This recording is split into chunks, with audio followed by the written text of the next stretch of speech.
Good morning, it's September 24th, and this is To My Liberal Friends. I appreciate your listening, and if you hit the subscribe button on YouTube, that would be appreciated as well. How many times have you heard Democrats on the campaign trail say the wealthy should pay their fair share?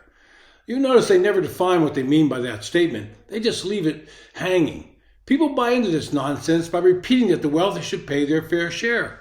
What they really mean is simple. It's not me or my people, but they believe there's someone else that should be paying more in taxes. Now, I've repeated this story in the past, but while I was working in the U.S. Senate, I was sitting in the Republican cloakroom, just off the Senate floor.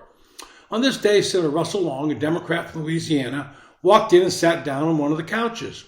At that time, Senator Long was chairman of the Senate Finance Committee and was in the process of writing a major tax bill. And we were all a bit stunned as staffers, and we didn't know what to say. In walks Senator Bob Dole, the Republican from Kansas. He sees Senator Long sitting there and he says, "Russell, what the hell are you doing in here?" Long smiles and tells Senator Dole he's hiding from some of his Democratic colleagues. Senator Long then said, "These guys all say, don't tax him, don't tax me, tax that man behind the tree." And that's basically what everyone in America seems to think. I don't think I need to be taxed anymore, but there's someone else that should be taxed more. Earlier this month, the Joint Committee on Taxation, this is a bipartisan committee made up of both senators and Democrats from the two taxing committees, they issued a report entitled, quote, "Present Law and Background on the Income Taxation of High Incomes and High Wealth Taxpayers," end quote. Now, it's an 81-page report, and I don't expect many will read it, but I've been reading these type of reports all my professional life. At one point in my career, my boss was the chairman of the Senate Finance Committee and also chaired the Joint Committee on Taxation. This current report was prepared for hearings by the Senate Finance Committee this month, and that committee is chaired by Senator Ron Wyden, a Democrat from Oregon. Well, it came as no surprise to me what the data they compiled said. It says the same thing that similar data from the IRS says. The top 10% of income people now pay about 60% of the federal income taxes. The top 25% of income people pay 71% of the taxes. These are the, quote, wealthy that Democrats and Kamala Harris keep saying should pay their fair share. The bottom 50% of taxpayers pay just under 3% of the income taxes. Well, this phrase was first popularized by Bill Clinton in his 1992 campaign. And Democrats will never define what's fair because then the phrase would lose its political value. And actually it's a politically brilliant statement because one, it identifies some nebulous group that you're already not a part of and as the other, and two, it presents taking more of those people's income as righting a wrong against you or someone else. Thus, not only are you, an average American, not obligated to pay more for the goodies flowing from the federal government, you're also totally righteous in sticking it to your neighbor because the status quo is allegedly unfair.